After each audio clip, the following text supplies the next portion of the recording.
Hello everybody.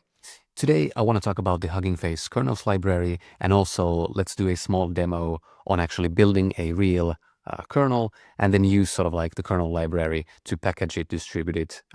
Basically, let's just go through the end-to-end workflow, how you would use this package.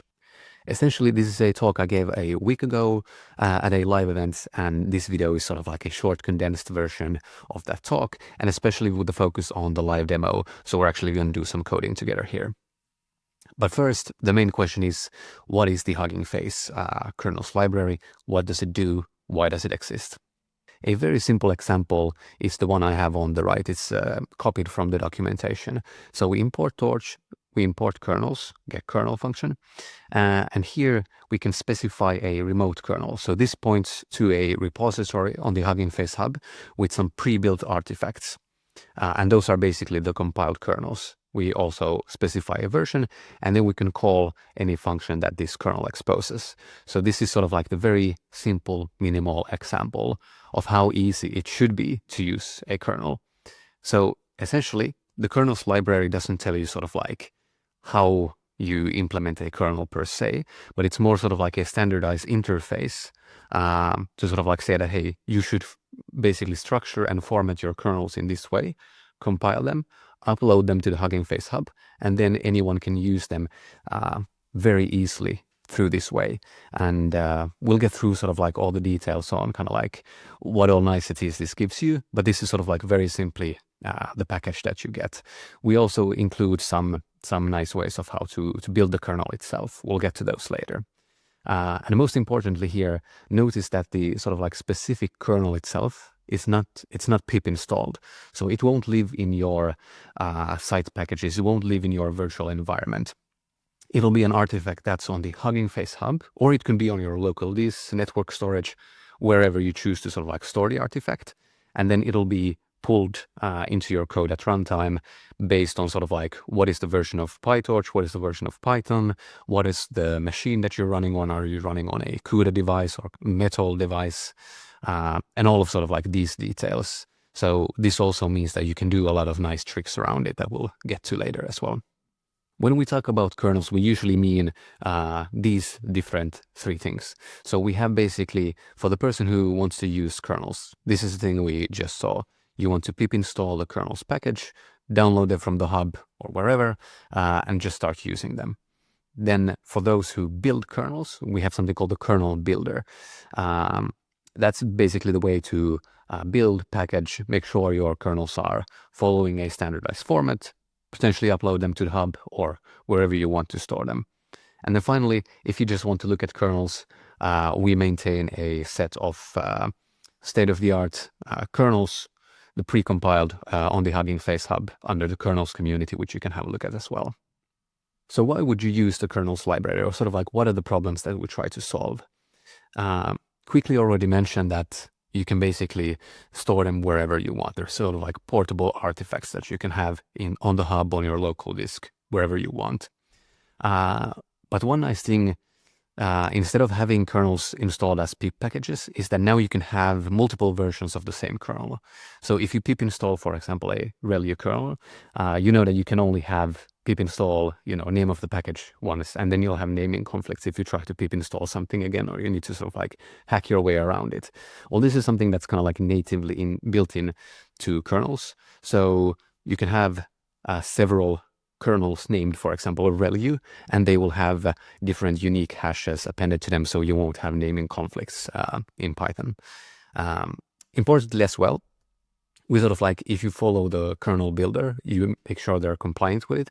Basically, it's very easy to build kernels for like different Python versions, PyTorch versions, for different hardware as well. And this is kind of like the ideal state to be in. So you build it once, you upload it, and the users of your kernels won't need to drown in CMake errors. Hopefully you won't have to drown in CMake errors as the kernel builder as well. So let's have a look at a concrete example of what it looks like to build a kernel. So the core idea is that we want to go from left to right as smoothly as possible. So let's say, for example, we have a ReLU directory with a build.toml file that specifies kind of like what versions, what backends we want to support. We have the actual CUDA code for the kernel, and then we're also registering the PyTorch extension. And then with the kernel builder, we should very easily get the thing on the right. So this is basically the output, the compiled artifacts of the kernel pushed to the Hugging Face hub. So the kernel builder takes the source code, makes sure you're compliant across all the versions you want to be. And since we're registering this as a native PyTorch operation, it can also be captured by torch.compile, which is a very nice quality of life improvement. And the kernel builder itself is built in Nix, so gives really nice behavior around the build, isolated, deterministic, nice caching as well, as we'll see. But you as a user of the kernel builder, you most likely never have to actually touch the Nix code again. So that's a nicety of the thing as well. So let's now jump into the demo and let's actually build a ReLU kernel. So for our demo, we're going to build a ReLU kernel. And basically, this is the scaffolding I have here already made. And since I'm on a MacBook, I'm going to build the Metal version, so for Apple GPUs, the Metal kernel, and then we're going to do a CPU kernel as well. But I'm going to omit the CUDA parts just to try to stay really focused and minimal here. So let's go actually quickly through just like the CPU and the Metal parts. I won't go too much into depth what's going on here, because this isn't really about like building the kernel itself. This is about the tooling and the convenience around it. So essentially, since this is a Mac, this is an ARM machine. We use Neon for acceleration, and this is the actual forward pass for a ReLU using the intrinsics. And this is kind of like the main function, the entry point for the CPU. So since we're building a Torch extension, we can use sort of like the niceties that we get from the Torch C++ library as well. So we can do checks on kind of like the sort of like input and output tensor types, must have the same number of elements, sort of like basic checks. And then we can do a quick if-def, depending on which platform we are to sort of like which one do we pass this forward to. Cool. And then on Metal, a quick header file, and these are the actual kernels. We have one for half, and then one for sort of like the full float. Nothing exciting here per se. And then this is let's go down here. This is the wrapper function with all checks, and then this is the actual dispatch function, which is the one up here. Also very sort of like straightforward. We won't go much into details in how these actually work. And these are actually the same as in the example in our repo as well. Cool. So then for the Torch extension, now this is sort of like where things get a bit more custom, a bit more interesting, I'd say. So basically, this is the C++ file that defines our extension, our operation that we want to sort of like integrate into PyTorch. Depending on which platform we are on, we're going to register this extension. Also simple header file. And then we have the Python wrapper. So this is basically how we're going to bring into sort of like the kernel from C++ land, from Metal, from CUDA land into Python through this wrapper. And this is something you'll see in the kind of like outputs of the Python code as well. All right. And then we have the build.toml file. So this is a build file for kernels, which specifies how we're going to build this. So we have a simple name. We're going to choose that we're going to do this on the CPU app Metal backend. We're going to omit CUDA ROCm for now. And then this is the Torch part. Basically, we tell where sort of like the Torch bindings are, Metal part, which depends on Torch, and then the CPU part, which also depends on Torch. I won't go too much into detail on sort of like the build configuration. It's pretty straightforward in this sense, but there are some like small, nice extra additions that you can do here as well. And they're all pretty well documented in the docs, I'd say. All right, and then the Nix part. And here, for the intents and purposes of this demo, and in general, there's very little that you need to do here. So let's kind of like just quickly glance over this. We're going to get the kernel builder from here, and then the kernel builder has this generate kernel flake outputs.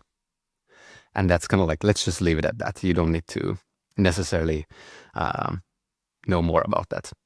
And then what we can do is we can run the build and copy.